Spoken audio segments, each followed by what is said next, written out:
शांति। आप सभी भाई बहनों को नवरात्रि की बहुत बहुत शुभकामनाएं हैं। आज वेबिनार का विषय है फरिश्तेपन की लास्ट स्टेज की निशानियाँ क्या है, कैसे बने। इसका विस्तार से अव्यक्त मुरली का मंथन लेकर हमारे बीच आदरणीय दीदी जी उपस्थित हैं। हम सभी इसका विस्तार से इसके बारे में जानेंगे। आपका बहुत बहुत वेलकम करते हैं दीदी, और आपसे अनुरोध करते हैं कि कृपया क्लास की शुरुआत करें। ओम शांति। ओम शांति दीदी। शांति दीदी। ओम शांति दीदी। ओम शांति दीदी। ओम शांति दीदी। ओम शांति। ओम शांति दीदी। धन्यवाद दीदी। आज मुरली के पॉइंट रखे। वैसे भी अभी नवरात्रि आज से चल रही है। यादगार किसका है? हमारा ही है दीदी। हमारा है दीदी। हमारा ही है। हमारी ही शक्तियों का ही यादगार है। सबको जितना योग करेंगे उतनी सबको आपके जो भी जो कनेक्टेड है प्रजा भक्त सबको पहुंचेगी करंट, क्योंकि वो बहुत प्यार से याद करते हैं।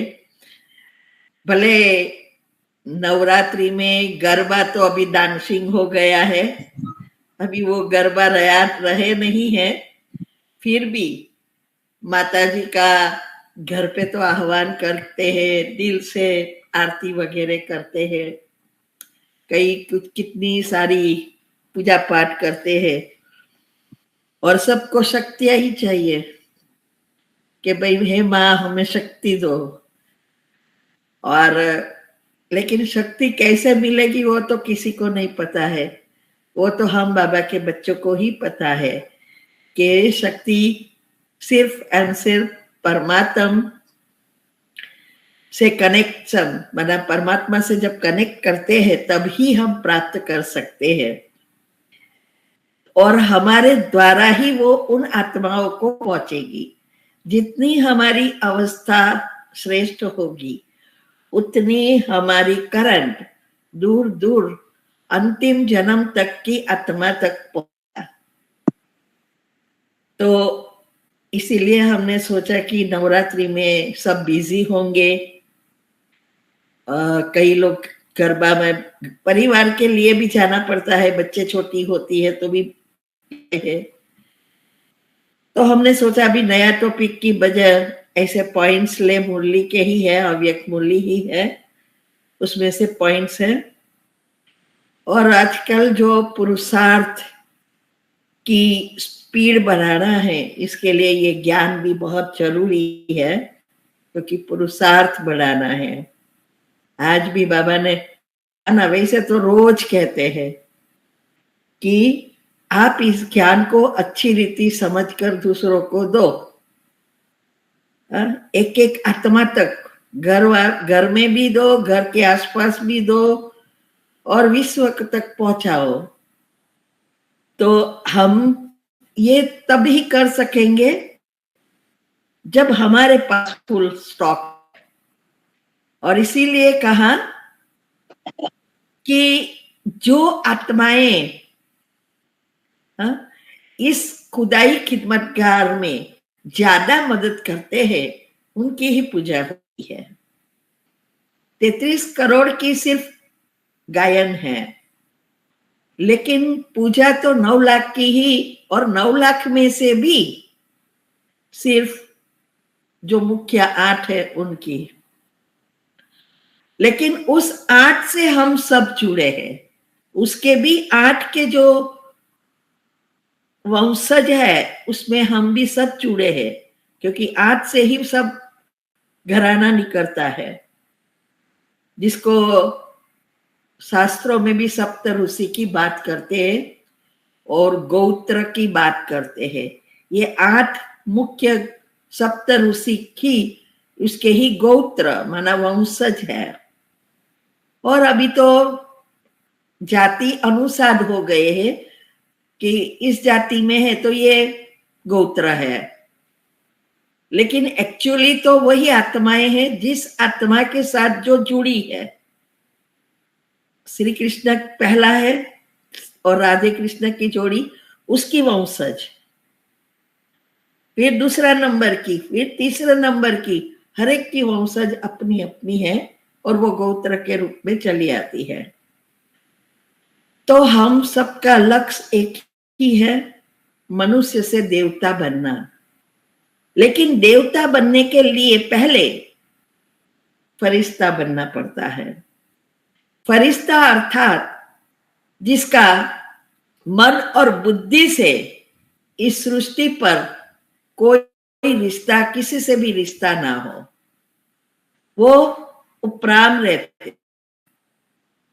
अर्थात सब कुछ मन बुद्धि से भूलना और एक से जुड़ना, तभी हमारे अंदर आत्मा में शक्ति भरेगी।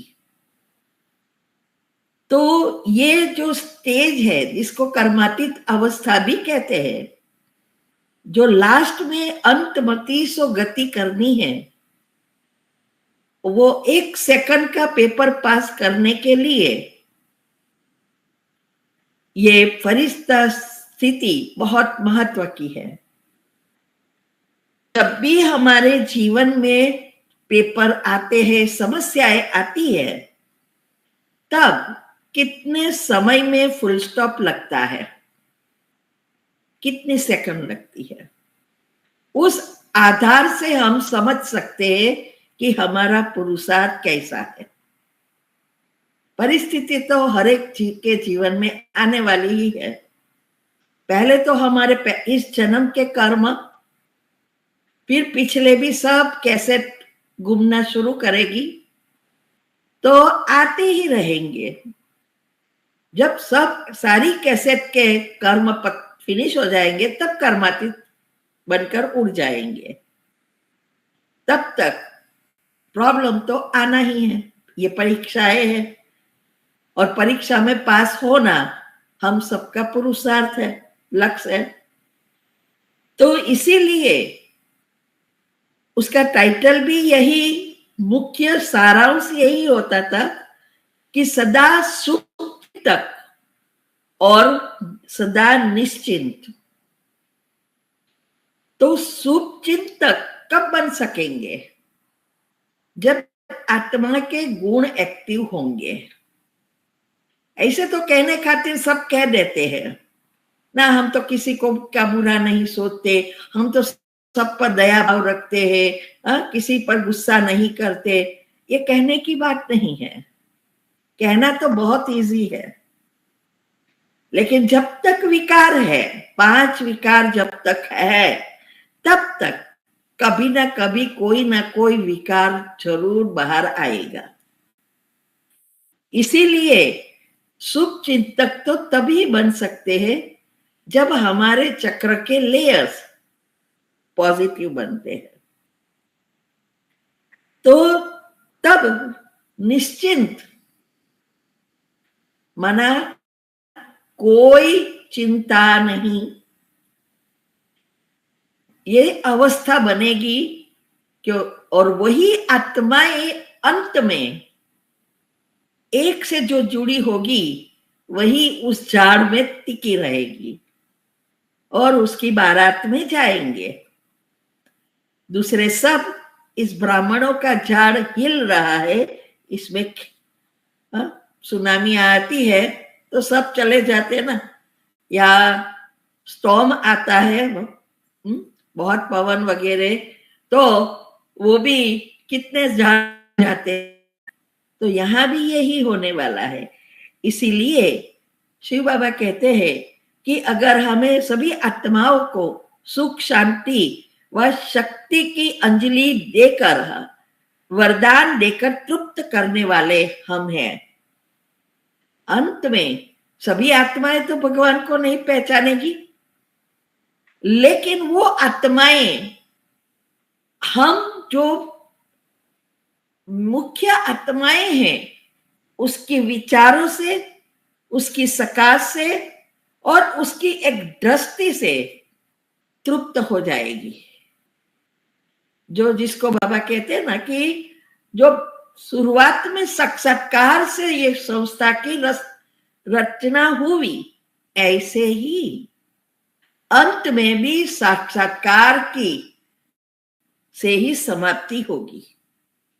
लेकिन अंतर हो जाएगा। पहले साक्षात्कार हुआ वो शिव बाबा की मदद से हुआ।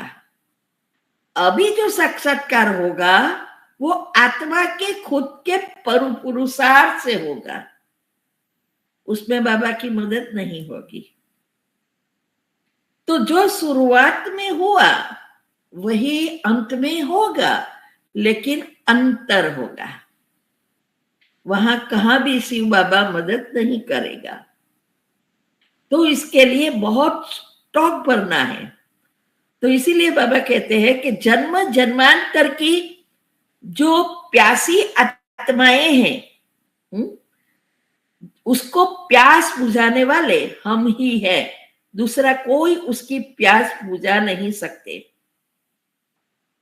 और हमारे द्वारा परमात्मा की शक्ति जाएगी। वैसे भी हमने जो डायमेंशन में देखा 10, 9, 8, तो ये सारी चैनल है एनर्जी पहुंचाने की। तो वो डायमेंशन वाली आत्माएं जो है उस द्वारा ही एक एक आत्मा तक और तत्व तक ये एनर्जी पहुंचती है। ऐसे ही सारे विश्व में परमात्मा की एनर्जी फैलती है। तो ये है सभी आत्माओं को परमात्मा की, भगवान की याद है, उसकी शक्ति चाहिए, लेकिन आएगी हम आत्माओं द्वारा। तो इसीलिए बाबा कहते हैं कि उसकी प्यास बुझाने वाले, सर्व को ठिकाने पर लगाने वाले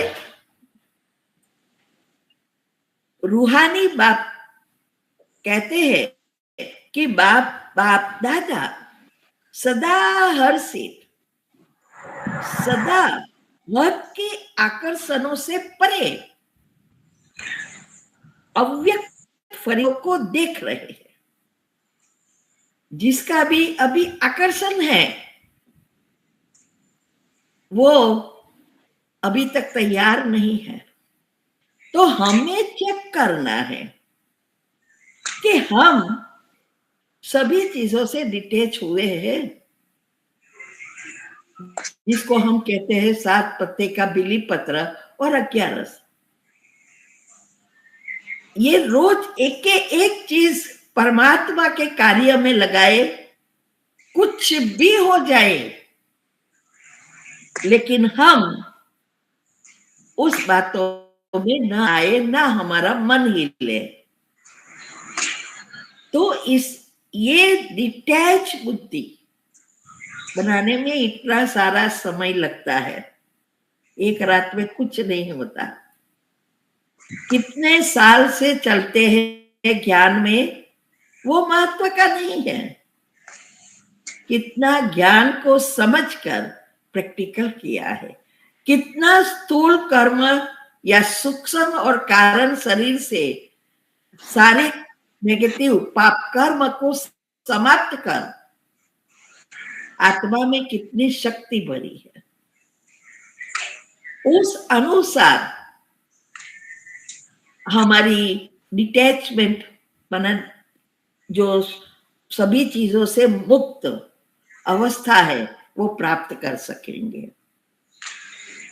तो जब बाबा कहते हैं तो हमें चेक करना है कि अभी तक मेरी हर चीज भगवान के कार्य में लग रही है, यहां तक कि हमारी जरूरियात में भी जो एकदम जरूरी है वही करना है। एक पैसा भी व्यर्थ ना जाए, एक श्वास भी व्यर्थ ना जाए, क्योंकि दूसरे सब तो आत्माएं हैं। हर एक आत्मा के अपने अपने कर्म हैं। तो इसीलिए हमें यही चेक करना है, हमारा तन अच्छा है भगवान के कार्य में, मन अच्छा है भगवान के कार्य में, धन अच्छा है भगवान के कार्य में, जितना जरूरत है उतना ही यूज करना है। कई बार कई लोग ऐसे अभी भी जो घूमने फिरने की जो सभी को शौक हो गया है, वो सबसे बड़ा अटैचमेंट। इसमें आप सोचो कितना खर्चा हम करते हैं, समय, सारी चीजें हम अंदर सबकॉन्शियस में भरते हैं। अभी पुरानी तो पूरी नहीं हुई है, तो नई क्यों भरे? और कई तो सोचते हैं नहीं हमें तो कोई असर नहीं होगी, हो ही नहीं सकता। ये मन या सबकॉन्शियस माइंड, इसको कुछ पता नहीं है कि आप खाली खाली गए हैं। आपका इंटरेस्ट से आप ही उसको गहराई में लेते हैं और वो जाएगा ही। जो भी देखा है वो देखना भी जाएगा, लेकिन कितना अंदर इंटरेस्ट लिया है उस अनुसार छपेगा। इसीलिए बाबा हमें हर एक चीज में यही सिखा रहे हैं कि कैसे डिटैच हो गए और अंतमति के लिए तैयार हो जाए। तो बाबा कहते हैं कि हम बाप दादा सदा हर्षित, सदा हद के आकर्षणों से परे अव्यक्त रिश्ते को देख रहे हैं। तो भाषा माना फरिश्तों की सभा, हर फरिश्ते के चारों ओर लाइट का क्राउन कितना स्पष्ट दिखाई देता है।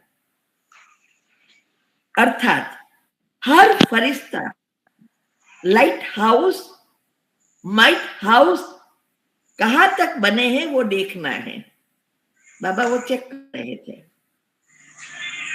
कि कितना लाइट और कितनी माइट। लाइट माना प्रकाश, ज्ञान, ज्ञान स्वरूप जितना बनेंगे उतनी हमारे पाप कर्म समाप्त होते जाएंगे, अवस्था बनेगी एकदम हल्के, लाइट।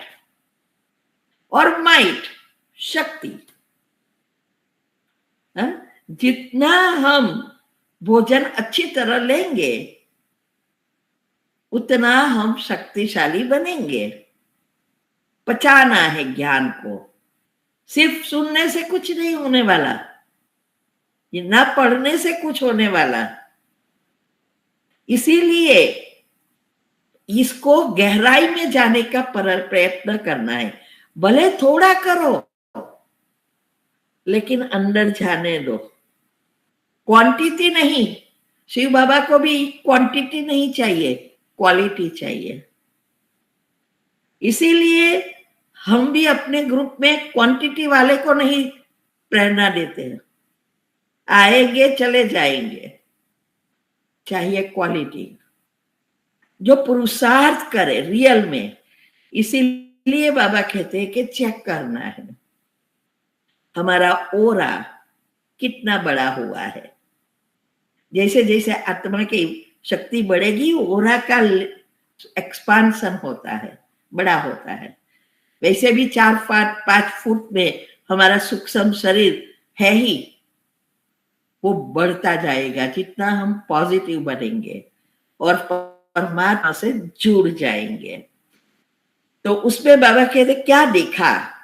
पहला, जैसे भविष्य स्वर्ग की दुनिया में सब देवता कहलाएंगे, वैसे वर्तमान समय संगम पर फरिश्ते समान बनते हैं, लेकिन नंबरवार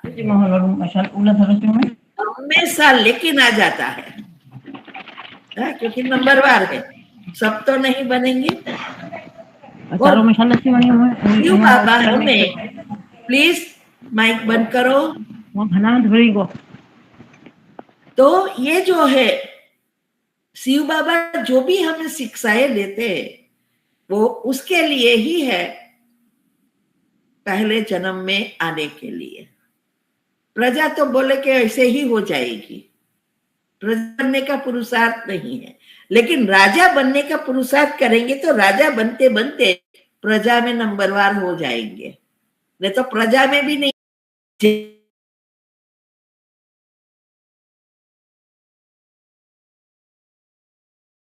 सतो प्रधान होते हैं, वैसे यहां भी हर पुरुषार्थी फन की स्टेज को प्राप्त जरूर करते हैं। बाबा कहते हैं कि वहां हर एक आत्मा अपनी स्थिति अनुसार सतो प्रधान, पहले जन्म में सतो प्रधान है ही, फिर धीरे धीरे धीरे धीरे परसेंटेज कम होती जाती है, लेकिन बाबा कहते कि सतो प्रधान में भी परसेंटेज है ना, तभी तो क्या कहा नंबर 1 और कहा नंबर 9 लाख, तो ये भी नंबर पास हुए हैं, सतो प्रधान बने हैं, लेकिन परसेंटेज अलग अलग है। इसीलिए बाबा कहते हैं कि वहां जैसे है वैसे यहां भी पुरुषार्थी जो है उसकी उसी प्रमाण फरिश्तेपन की स्टेज होगी। तो इसीलिए जितना हम पुरुषार्थ विधि से करते जाएंगे उतना हम ये एक एक बातों को समझकर हमारी फरिश्तेपन की जो या तीव्र पुरुषार्थ की जो हमारी लगन है वो बढ़ती जाएगी। एक ही लक्ष्य, मुझे नंबर 1 में आना ही है। 9 लाख भले ना 9 लाख तो भी दूसरे से तो अच्छा है, लेकिन हम लक्ष्य रखेंगे 8 में नहीं 108 में आना है, तो कहा ना कहा तो आ जाएंगे, नहीं तो कौन आने वाला है, ड्रामा तो फिक्स है। तो खाना नहीं खिलाएंगे तो कहां से होगा, खाना तो पड़ेगा ही ना भोजन को, और जितना हेल्दी बनना है वैसे भोजन लेना पड़ेगा, पौष्टिक पचाना पड़ेगा। तो बाबा यही कहते हैं कि वही चीज देख रहे थे। दूसरा बार बार फिर दूसरा है कि अब अंतिम रियलाइजेशन का कोर्स चल रहा है। रियलाइजेशन कोर्स में हर एक अपने आप को कहां तक रियलाइज कर रहे हैं। हम सब आत्मा का रियलाइजेशन करते हैं ना, रियलाइज माना आत्मा की आंख, रियल सच्ची आंख को खोलना। तो बाबा कहते हैं कि ये कोर्स चल रहा है, तो चेक करो कहां तक सभी चीजों को रियलाइज कर रहे हैं। तो रिजल्ट में 2 विशेष बातें देखी। हर एक किस पोजीशन तक पहुंचे है और ओपोजिशन ज्यादा है अथवा पोजीशन की स्टेज ज्यादा है। दूसरा, पुरानी देह पुरानी दुनिया से स्मृति को कहां तक ट्रांसफर किया है। स्मृति चेंज करनी है। अभी जो हमारी स्मृतियां बनी है जन्म जन्मांतर की, वो 5 विकार अवगुण की है, उसको चेंज करना है, ट्रांसफर करना है पॉजिटिव स्मृति से। क्योंकि वो ट्रांसफर कहाँ करना है, मन को ट्रांसफर करना, अर्थात हम स्वर्ग में ट्रांसफर हो रहे हैं। सब कुछ इंश्योरेंस ले रहे हैं, सब चीजों का इंश्योर कर रहे हैं। तो इसीलिए बाबा कहते हैं कि पुरानी देह पुरानी दुनिया से स्मृति को कहां तक ट्रांसफर किया है, चेक करो। क्या हमारी स्मृति पॉजिटिव बनी है, या फिर अभी भी बच्चों के बारे में छोटा बच्चा है, आएगा कि नहीं, बाबा का बच्चा बनेगा कि नहीं, अभी क्या होगा उसका, उसकी अंतमति होगी कि नहीं, ये सब चिंता में पड़े हैं। कईयों का प्रश्न है, आज अभी आया है। तो ये जो है, बाबा कहते हैं कि ये ट्रांसफर नहीं है।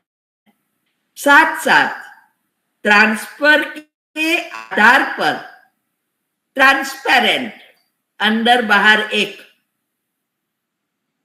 दिखाई देना चाहिए। ट्रांसपेरेंट कहां तक बने हैं? चारों ही सब्जेक्ट में कहां तक स्वरूप बने हैं? ज्ञान, योग, धारणा और सेवा प्रैक्टिकल में कहां तक पहुंचे हैं? सेवा भी लाखों प्रकार की है।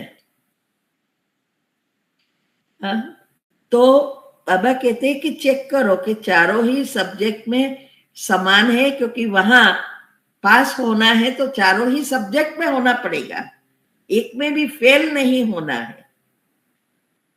बाप दादा तीनों स्वरूप, साकार, आकार और निराकार द्वारा ली हुई पालना और पढ़ाई का रिटर्न कहां तक किया है?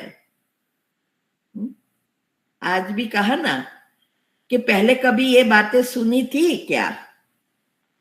दिल पर हाथ रखकर पूछो, आया ना मुरली में? नहीं सुनी थी।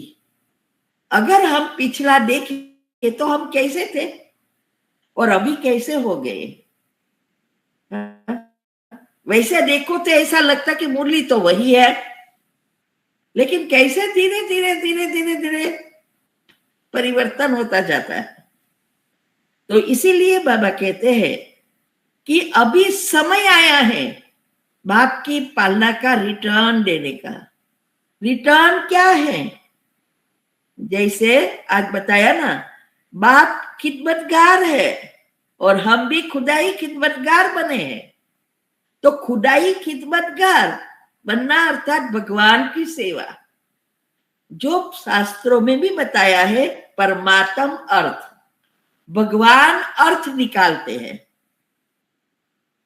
तो यहां ये लोगों को पता नहीं, वो तो हम यही समझते थे कि भक्ति में मंदिरों में देते हैं वो भगवान अर्थ है, लेकिन रियल में अभी का है कि अभी जो भगवान का कार्य चल रहा है, इसमें हम कौन सी सेवा दे रहे हैं, कितना हमारा सभी चीजों को स्वाहा कर रहे हैं। तो बाबा यही कहते हैं कि ये पढ़ाई का रिटर्न क्या है? पहले खुद तैयार हो जाओ, फिर औरों को बाप समान बनाओ, अरे आप समान बनाओ। बाबा कहते हैं अभी तक बहुत सारे वायदे किए हैं, लेकिन निभाया कितना, प्रैक्टिकल कितना किया? जब मधुबन भी जाते हैं, सेंटर पर भी बॉक्स रखा होता है बाबा को, जो जो हमारी कमी कमजोरियां देनी है, कितनी बार दिया होगा, लेकिन घर पे आए वैसे के वैसे। तो बाबा कहते हैं वायदे तो बहुत किया, लेकिन निभाया कहां तक, स्वरूप कहां तक बने हैं? जितना कायदा उतना फायदा उठाया है,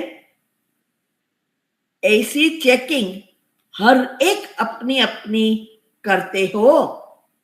बाबा कहते हैं कि रोज चेक एंड चेंज करते हो कि जो चलता है वो चलता है।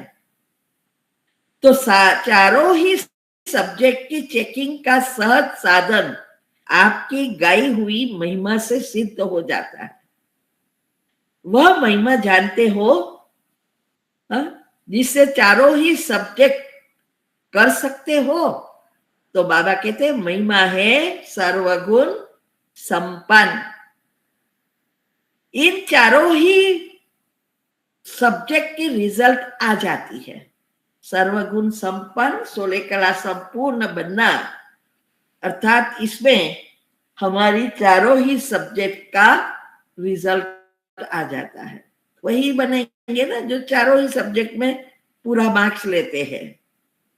तो बाबा कहते हैं कि अब 16 कला बने हैं या 14। अगर 14 है तो त्रेता। 16 कला माना पहले जन्म। तो बाबा कहते हैं कि सर्वगुण संपन्न बने हैं या गुण संपन्न ही है, माना सर्व गुण, 7 मुख्य हमारे गुण, उसके बाल बच्चे सब आते जाएंगे। या फिर या एक ही गुण है, या शांति का गुण आ गया, प्रेम का आ गया, ऐसा तो नहीं है बाबा के सर्वगुण संपन्न या एक ही गुण। कोई कोई गुण धारण किया है, सब मर्यादाएं धारण कर मर्यादा पुरुषोत्तम बने हैं, संपूर्ण अहिंसक बने हो। तो बाबा कहते हैं कि संकल्प द्वारा किसी भी आत्मा को दुख देना व दुख लेना यह भी हिंसा है। कितना सूक्ष्म है। डबल अहिंसक बनने वाले जो होते हैं वो संकल्प, कहने का भावार्थ यही है, संकल्प शुद्ध पवित्र। हाँ, अगर संकल्प में भी किसी के बारे में बुरा सोचा, बुरा देखा, संकल्प में भी उसके बारे में कुछ गलत बातें बोली, देखी, सुनी, संकल्प आया, किसी ने कहा है और हमारे मन में चलता है, ये सारी बातें इससे जुड़ी हुई है। इसीलिए ना हम दुख देंगे ना हम दुख लेंगे। संकल्प सबको सुख देना और सबसे सुख लेना, यही हमारा पुरुषार्थ है।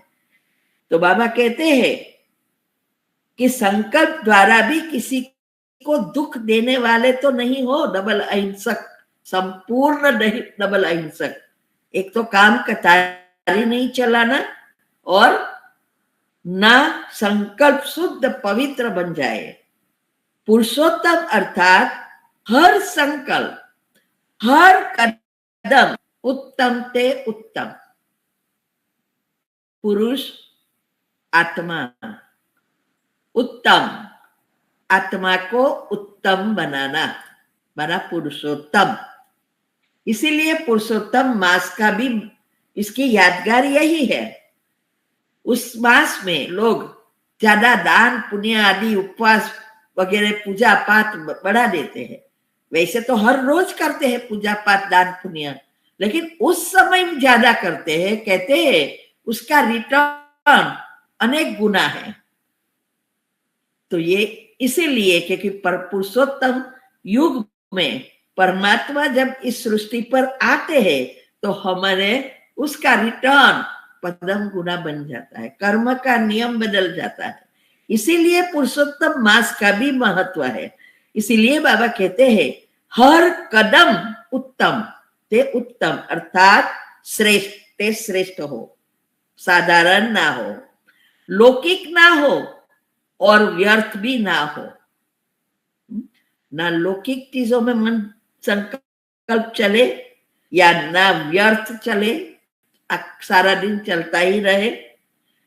बाबा कहते अभी चेक करो कहां तक बने हो। ये सारी बातें जो कहते हैं ना, मुरली में कोई भी आता है ना, हमें नोट डाउन करना है, फिर हमें चेक करना है कि हमारी स्टेज कहां तक बनी है, कितनी बाकी है, कितना करना है अभी आगे। अब तक विशेष 2 शक्तियों की बहुत आवश्यकता है।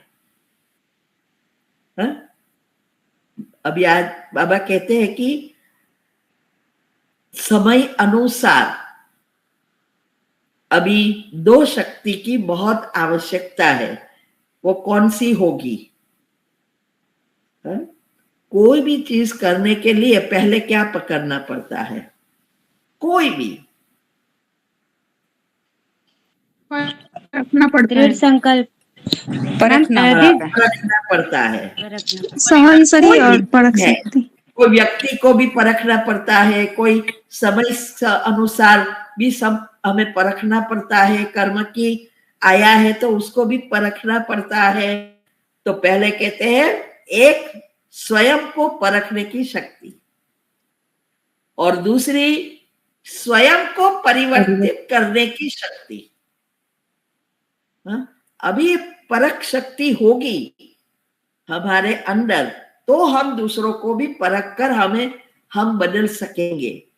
तो स्वयं को परखना है पहले, दुनिया में दूसरों को बदलने में पड़े हैं, हमें खुद को चेक करना है और खुद को परिवर्तन करना है, ऑटोमेटिक दूसरे हो ही जाएंगे।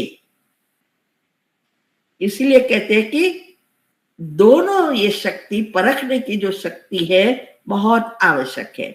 इन दोनों शक्तियों में जितना तीव्र पुरुषार्थी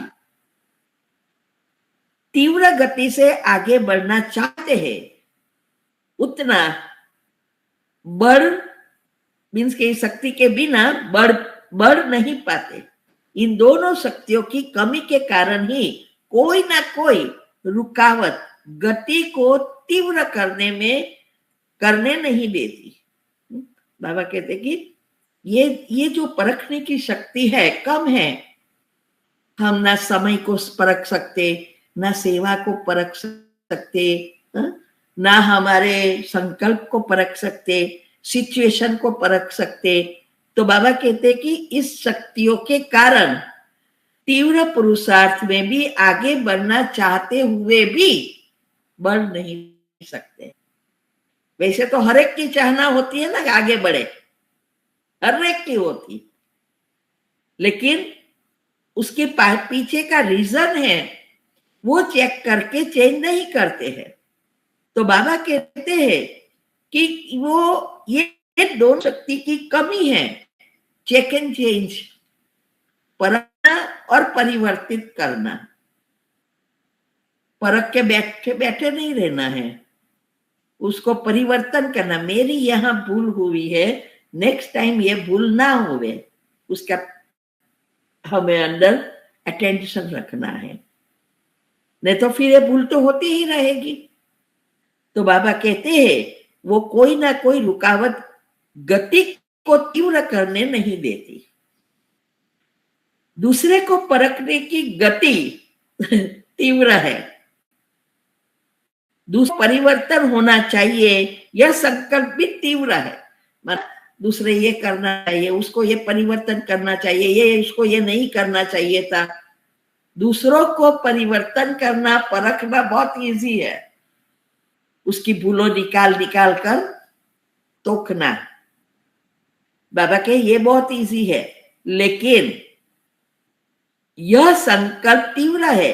इसमें अब पहले आपका पाठ पक्का, जहां पहले मैं होना चाहिए वहां पहले आप है, और जहां पहले आप होना चाहिए वहां पहले मैं है। माना दूसरों की गलती निकालने में हम नंबर 1 है, और हमें हमारी गलती में निकालने में नंबर 1 होना है। मैंने किया, मैं करूंगी, मैं चेंज होंगी, ये मेरे में बाबा कहती इसकी गति लेस है। वो दुनिया वाले का भी ऐसा ही है, हमारा शायद परसेंटेज लेस हो गया होगा, लेकिन अभी तक ऐसा कभी कभी मन में होता होगा ना, कि नहीं होता है।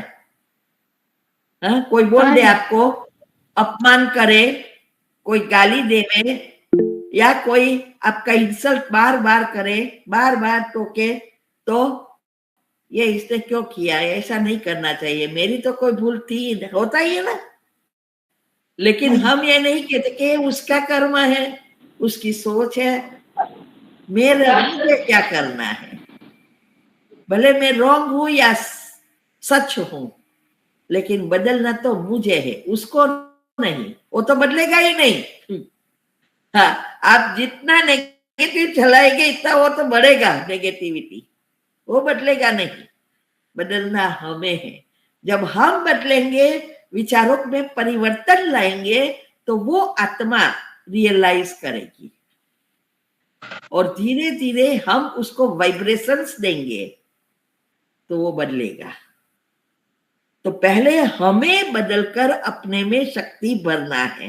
तो बाबा कहते हैं कि जहां पहले आप है वहां पहले मैं हूं। तो इसीलिए पांचवा है पॉइंट में, तीसरा नेत्र जो हरेक को वरदान में प्राप्त है, उस नेत्र, तीसरे नेत्र द्वारा जो बाप दादा ने कार्य दिया है उसी कार्य में नहीं लगाते हैं। तीसरा नेत्र दिया है रूह को देखने, रूहानी दुनिया को देखने के लिए, व नई दुनिया को देखने के लिए।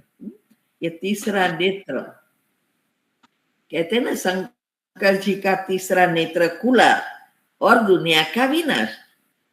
तो ये जो है, बाबा भी कई बार कहते हैं पहले विनाश नहीं, पहले स्थापना फिर विनाश।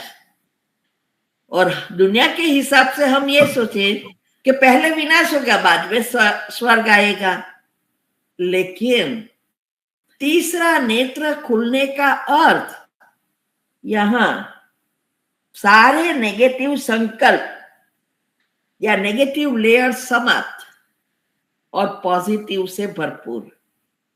जब हम पॉजिटिव, जो आत्माएं निमित्त है, उसके संस्कार परिवर्तन हो गए हैं, माना तीसरा नेत्र खुल गया, तो हम ही शंकर जी है।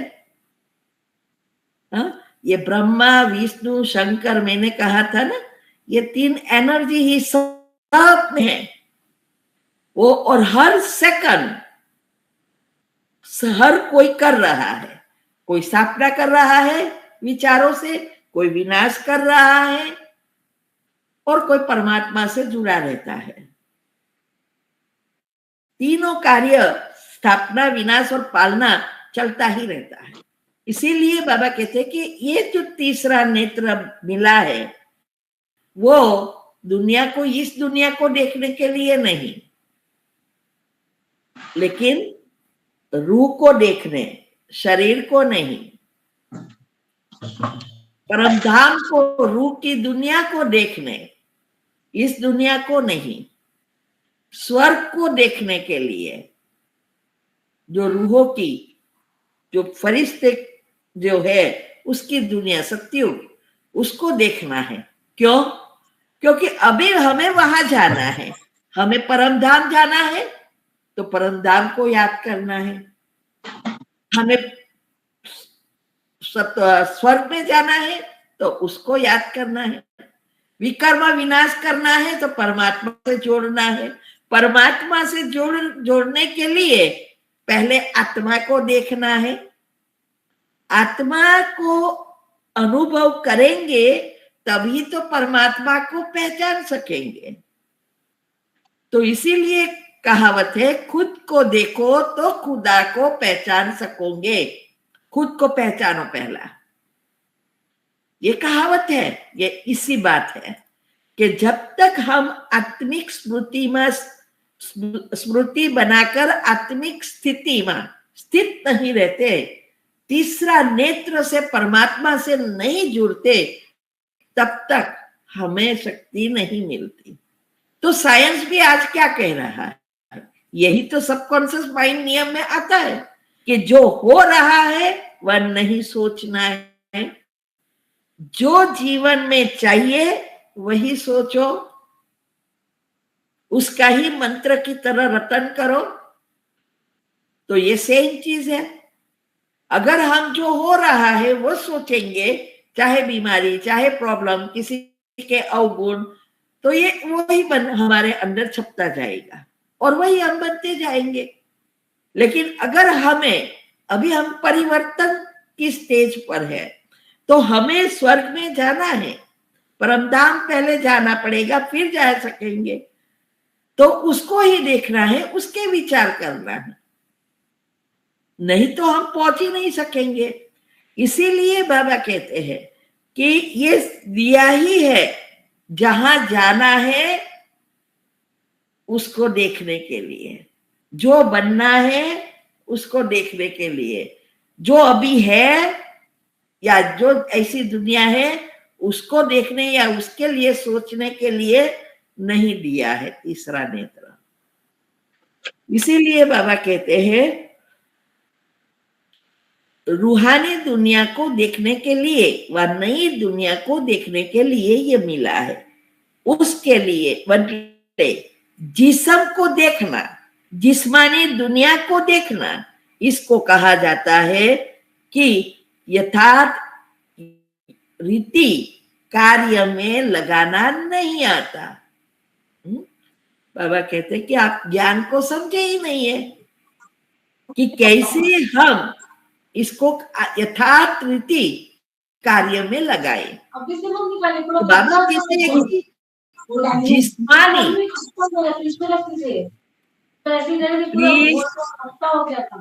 तो बाबा कहते हैं कि ये हमें यथार्थ रीति से हमारी मन बुद्धि को काम देना है।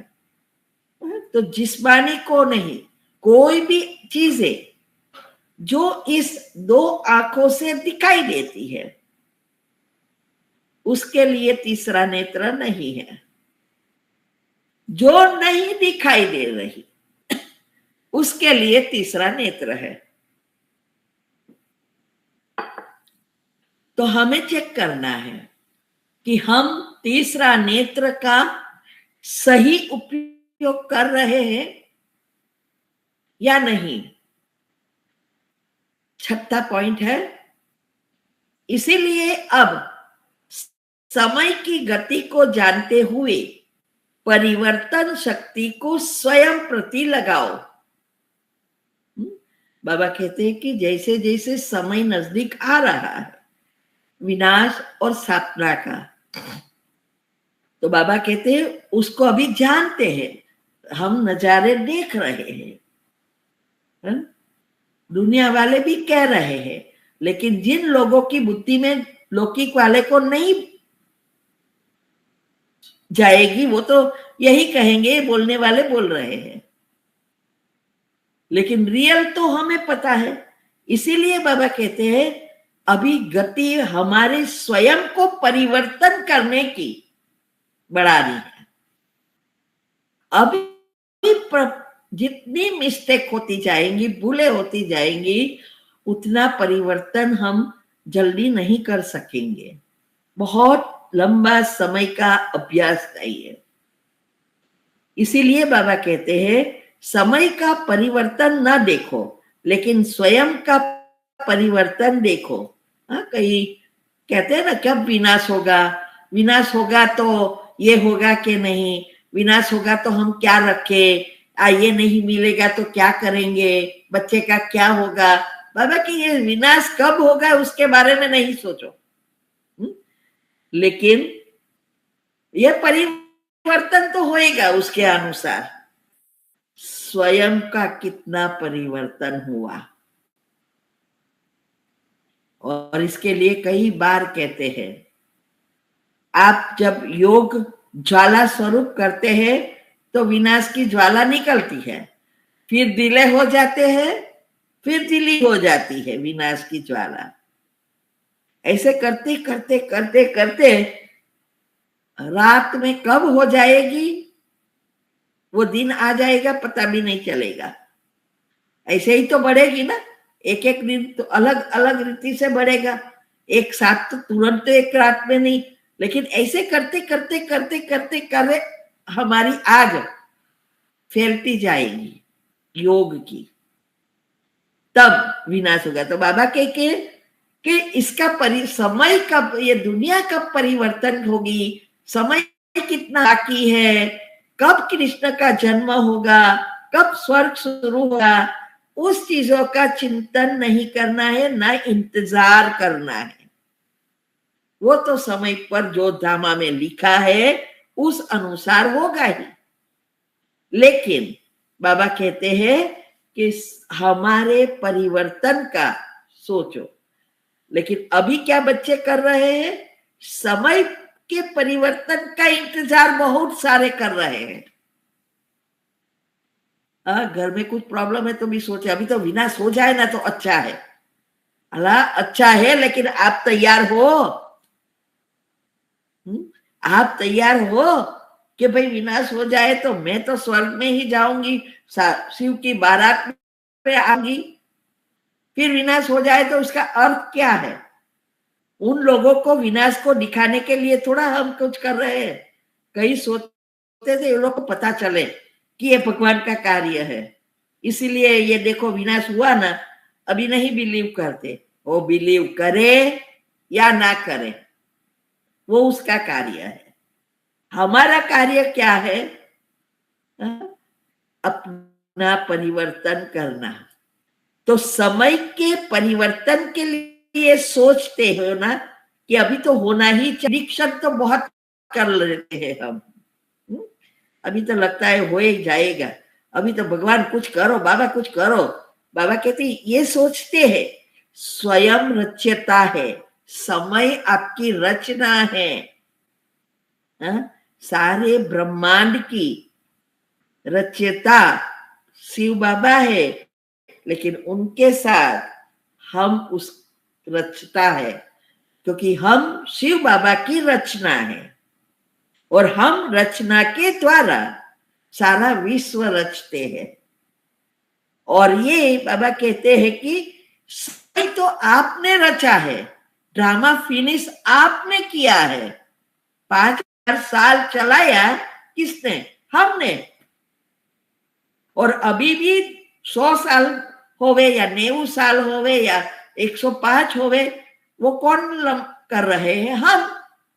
9 लाख आत्माएं तैयार नहीं होगी नए राज्य के लिए तो विनाश कैसे होगा? होगा ही नहीं। इसीलिए बाबा कहते हैं समय आपकी रचना है, आप रचयिता हो।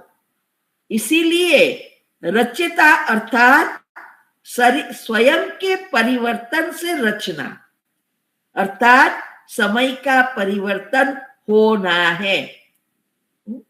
बाबा समझाते हैं कि ये जो है रचयिता का अर्थ क्या है, तो कि समय के हमारे अनुसार हम जितना परिवर्तन करेंगे उस अनुसार वो आत्माएं तैयार होगी, उस अनुसार ड्रामा का एंड होगा।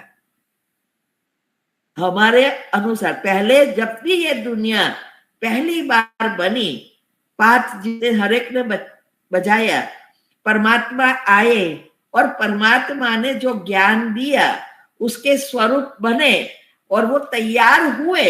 जो समय लगा उस समय लगेगा और उसी समय ड्रामा फिक्स हुआ, वो ड्रामा अभी भी वही प्रकार से फिक्स होगा।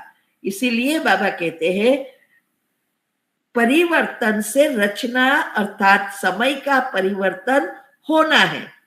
परिवर्तन के आधारभूत स्वयं आप हो, क्योंकि हमारे संकल्प से ही सारा विश्व परिवर्तन हो रहा है। बहुत सूक्ष्म गुह्य कर्म की गति है ये। एक एक संकल्प विश्व का परिवर्तन कर रहा है। और जो आत्माएं अभी भी नेगेटिव चलाती है वो फिर से परिवर्तन की जगह डाउनफॉल कर रही है। ऐसे करते हैं 10 स्टेप चढ़े 2 नीचे, 10 चढ़े 2 नीचे, ऐसा हो रहा है। तो इसीलिए बाबा कहते हैं समय की समाप्ति अर्थात इस पुरानी दुनिया के परिवर्तन की घड़ी, वो जो विनाश की लास्ट डेट है ना, उसकी घड़ी आप हो। ये सारा समय चक्र है ना, सृष्टि पर अनेक प्रकार के चक्र है और नियम है। नियम बनाने वाले भी हम हैं। वो ये 5000 साल का जो चक्र है वो चक्र भी बनाने वाले हम हैं, जिसको समय का चक्र कहते हैं। वो समय माना घड़ी हम हैं, रचयिता है। हमारे आधार से ये सृष्टि 5000 साल पूरी होगी जब हम संपूर्ण बन जाएंगे। सारी विश्व की आत्माओं की आप घड़ियों के ऊपर नजर है। हा? सारा दिन काम करते करते हम क्या देखते हैं? घड़ी पर 11 बजा, 12 बजा, 1 बजा, अभी तो रात कब होगी, कब दिन होगा, हम सारा दिन देखते हैं ना, सारा दुनिया घड़ी पर देखते हैं। तो बाबा कहते हैं ये विश्व की जो घड़ी है, समय का चक्र है, तो ये विश्व की घड़ी आप चलती फिरती घड़ी हो और सबकी नजर आप पर है कि भगवान के बच्चे हैं, तैयार हुए हैं या नहीं। तो बाबा कहते हैं कि सबकी नजर आप पर है, आप घड़ियां है और वो नजर क्या है? कब यह घड़ियां समाप्ति का बटन समय दिखाती है। बाबा कहते हैं कि वो समय देखते हैं बाहर में 5 बाकी, तो उसकी राह देखते हैं कब ये घड़ी पूरी होगी। चक्र ही पूरा नहीं हो रहा है, रोज का तो रात दिन का तो हो रहा है 24-24 घंटा, लेकिन हमारा 5000 साल का चक्र अभी भी नहीं पूरा हो रहा है। तो बाबा कहते कि इसकी घड़ी सब राह देख रहे हैं कि समाप्ति इस घड़ियों के द्वारा काटा कब बाहर का आ जाएगा, कब विनाश हो जाएगा और नया चक्र शुरू होगा। तो बाबा कहते हैं आपको मालूम है कि आपकी घड़ी में कितना बजा है? इंतजार क्या है? समय दिखाने वाले को समय के प्रति हलचल तो नहीं है ना? हलचल के है अथवा अचल हो, क्या होगा, कब होगा, होगा या नहीं? बाबा तो बार बार कहते रहते हैं कभी ये विनाश हो जाएगा, इस साल विनाश हो जाएगा, कुछ होता तो है नहीं। बाबा कहते हैं कि आप घड़ी में सब देख रहे हैं और आपकी घड़ी खुद अभी तक चलती ही नहीं, खुद को पता चलेगा मेरी घड़ी में अभी कितना बजा है, कहां तक तैयार हुए हैं।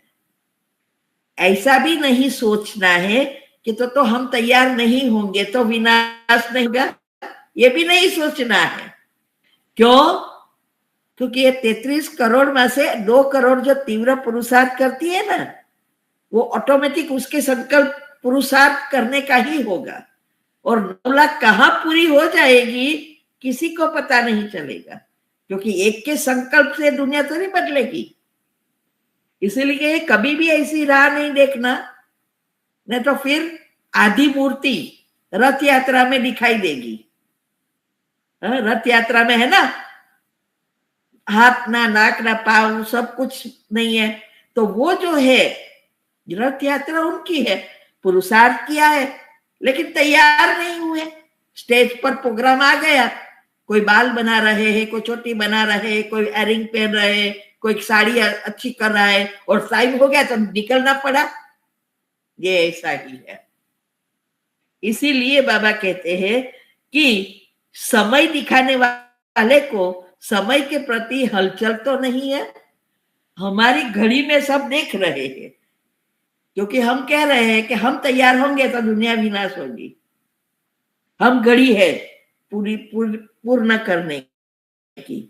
तो बाबा कहते हैं कि आपकी घड़ी में ही हलचल तो नहीं हो रही ना, कि अभी क्या होगा, समय नजदीक है, अभी तो मैं तैयार भी नहीं हूँ, मेरा टर्न तो आ गया है स्टेज पे जाने का। तो बाबा कहते हैं ऐसी हलचल तो नहीं हो रही ना। ड्रामा अनुसार समय प्रति समय हिलाने का पेपर्स आते रहेंगे और आएंगे भी। यही तो चल रहा है।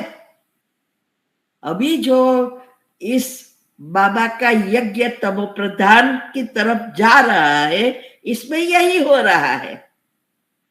कोई पेपर से हिल जाते हैं, कोई दूसरों को देखकर हिल जाते हैं, कोई बड़े को देखकर हिल जाते हैं। हिलेगा वही जो निश्चय बुद्धि है। जो निश्चय बुद्धि वही होगा जो ज्ञान को जीवन में धारण किया है, स्वरूप बने हैं कि बस ये परमात्मा कौन है, वो आके क्या कर रहा है और क्यों कर रहे हैं, ये सब क्यों ऐसा कर रहे हैं, तो हड्डियों तो डालने वाले ही है, तो ही तो गिरेंगे। इसीलिए बाबा कहते हैं ऐसा मत सोचो कि आप तैयार हो गए, अभी तो पेपर आने वाले ही नहीं है। जब तक वो सेकंड का पेपर पूरा नहीं होगा ना, तब तक पेपर और बढ़ते जाएंगे, लेकिन हमें हिलना नहीं है।